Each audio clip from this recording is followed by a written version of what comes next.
What am I asked to find?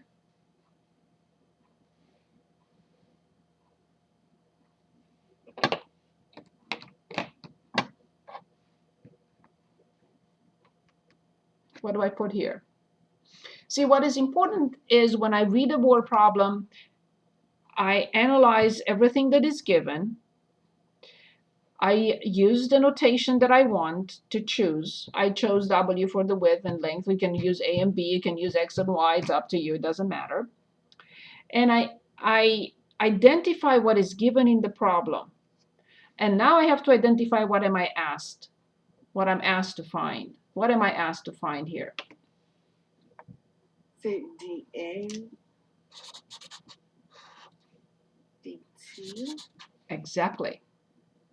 This is indeed the rate of change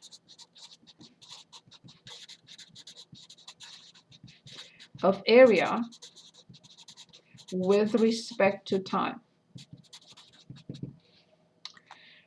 Now, let's read the problem one more time quickly. The length is increasing at this, the width is increasing at this. When I see this word when, I know that whatever follows it, like when the length is 20 and the width is 10, this cannot be used in the problem till the last step. So the word when really tells me don't look. Don't dare to look. Don't dare to put those numbers in the problem. Why?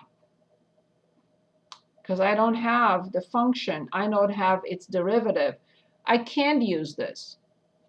Everything that follows after when or if, depending on how the question is phrased. In this case, it was phrased with when. This means nothing.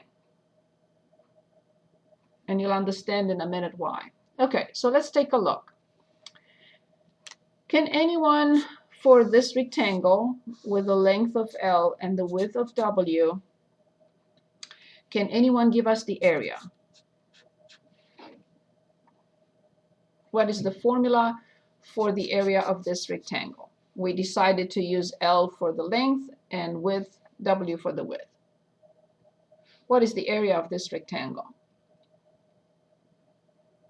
L times W. Perfect.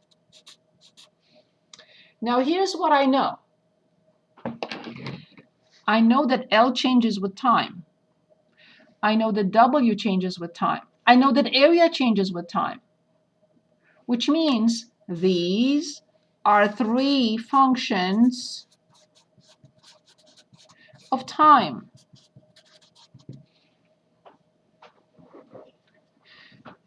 What do I need to do in order to find d over dt? I have the equation. But I'm asked to find not the equation. I'm asked to find d over dt.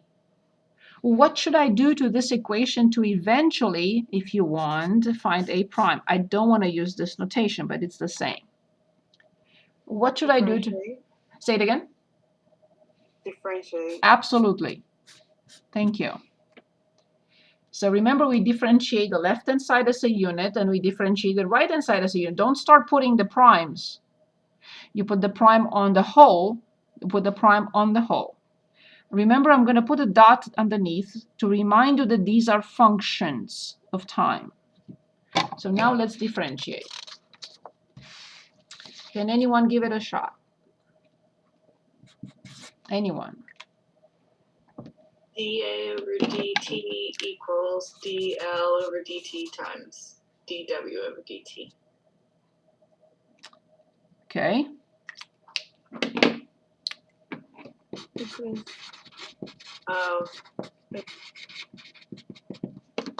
Let's try one more time. L dW over dt plus W plus L. Excellent. D. Excellent. Perfect. Aha. So now I have what I'm asked only to find. Now I said, okay, I found it. No problem. When L is 20 and W is 10. when L is 20 and W is 10. So there's no problem. All I have to do is plug it in now. dl over dt was given to us, and make very sure, very clear, make sure that all these measurement units are all in centimeters and all seconds when it comes to time, right? Be very careful, because sometimes they will give us 10 meters here, but the rate is in centimeters, or vice versa. Okay, dl over dt, 8. W, 10. L, 20. dw over dt, 3. That's it. So 80 plus 60, 140. 140. Measurement unit.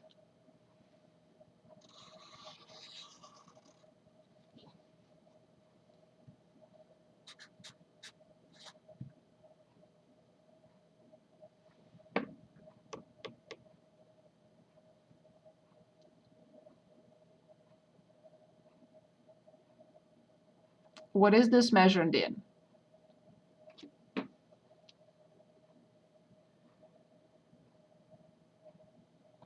That will be for 140. Centimeters? What is the area measured in? Centimeters? No. Squared. Yes. Per second? That's it. It's a rate of change. It has to have 2 measurement units. All rates of change must have 2 measurement units. I want to go back for a second. I analyze what I'm given. This specifically says L is in centimeters, T is in seconds. This specifically says, of course, W is in centimeters, T is in seconds. This is right here in the middle to confuse us. But since we know it follows the word when, we're not going to look at it. Why? I have to find the function. I have to differentiate it and then plug in numbers. If I put in numbers here, then when I differentiate, I will always get 0. Because 20 times 10 is 300. 300 prime is 0. So do not fall into that trap. Whatever says, find this when, close your eyes. Of course not, I'm kidding. You have to write it down on paper, but don't look at it. Whatever follows after the word when, those numbers are plugged in when the whole thing is done. I have the function, I have the derivative, and now I'm ready to plug it in. So never use these unless there is something that says this never changes and is valid from the beginning. So we'll see those examples later. Okay, so I identify what is given in the problem. I make sure that if they say increasing, these are positive. I write the when, but forget about it the moment I write it. I analyze what I'm asked to determine. This is my starting point.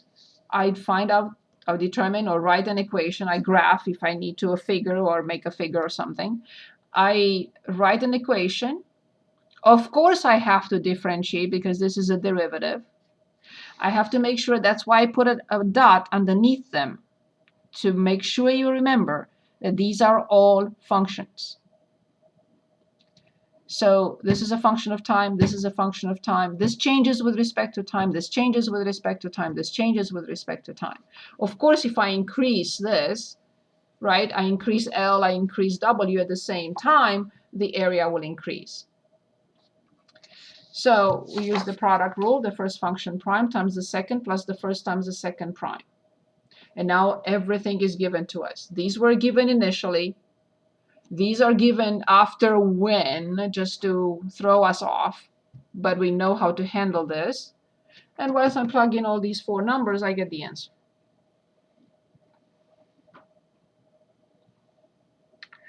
So instead of asking you to upload moving forward, what I'm going to do, I'm just going to ask you to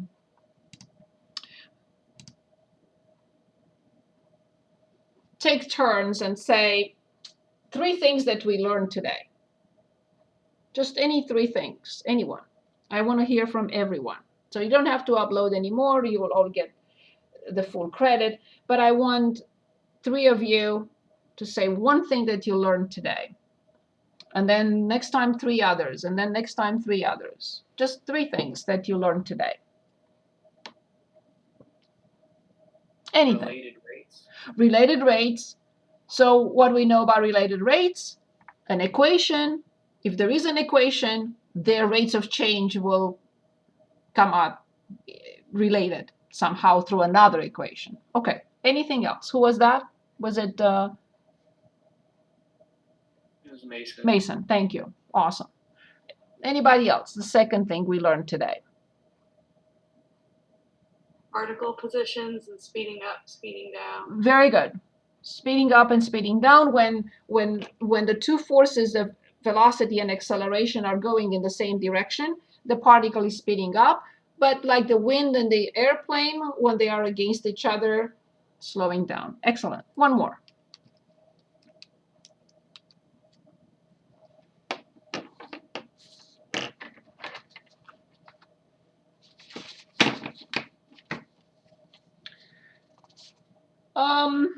Something like this. On a graph, how to determine when a particle is speeding up or slowing down. When the rate of change, this is the slope of this line, is big, but this one is smaller. So smaller velocity and then 0 velocity. Increasing, but then starting decreasing again. So the rate of change is the slope of a line, of the tangent line to the graph, right? So the slope tells me if it's increasing or decreasing. The speed, if the speed is decreasing or increasing, the rate of change. Okay. So you will all get full credit for today. I'll stop here.